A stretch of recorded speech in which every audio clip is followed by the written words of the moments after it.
Kooriyaan kaabaa dhiibbaa gama waraanaan Kooriyaa kibbaa irratti gootu hammeessaa jirti.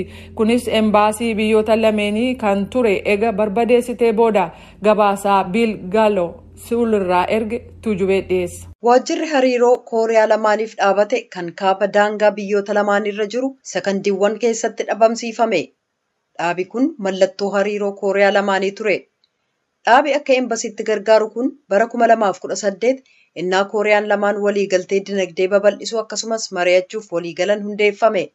Amma garuu Kooriyaan kaabaa biilsa hariiroo isaanii cimsuuf dhaabate qofaa utuu hin taane walitti dhufeenya kana mara bal'eessuuf dhaadatte. Kooriyaan kibbaa har'a gara boodaatti deebitee jirti. 한반도 평화 유지를 위해 남북이 함께 기울여온 Sochiin kun battaluma tattaaffii Kooriyaa lamaaniin odola Kooriyaa irratti nageenya buusuuf godhamaa tureef milkaa'ina argame danqe.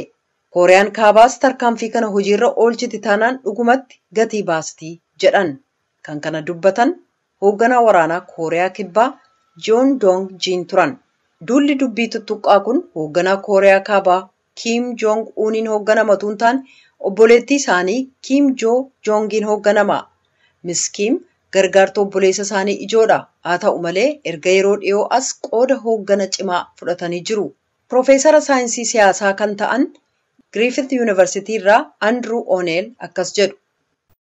This may well be a forerunner of Kim Yo Jong being charged with undertaking a mission. Kun Kim Yo Jong hojii kana itti gaafatama jiru adda durummaadhaan fudhachuu isaanii mul'isuu mala. Hooggantuu gameettii Kooriyaa kaabaa ta'uu isaanii mirkaneessuu isaaniiti jedhan. Kooriyaan kaabaa Kooriyaa kibbaatti kan aarteef kanneen biyya gananii ba'aniif daangaa biyyattii irratti qabsaa'ota mirga barreeffama farra Pyongyang tamsaasan dhaabsisuu dhabde jechuudhaani. Dhugaan jiru garuu Kooriyaa kibbaaf Yuunaayitid Isteets biraa dhimma qabaachuu ishee agarsiisa.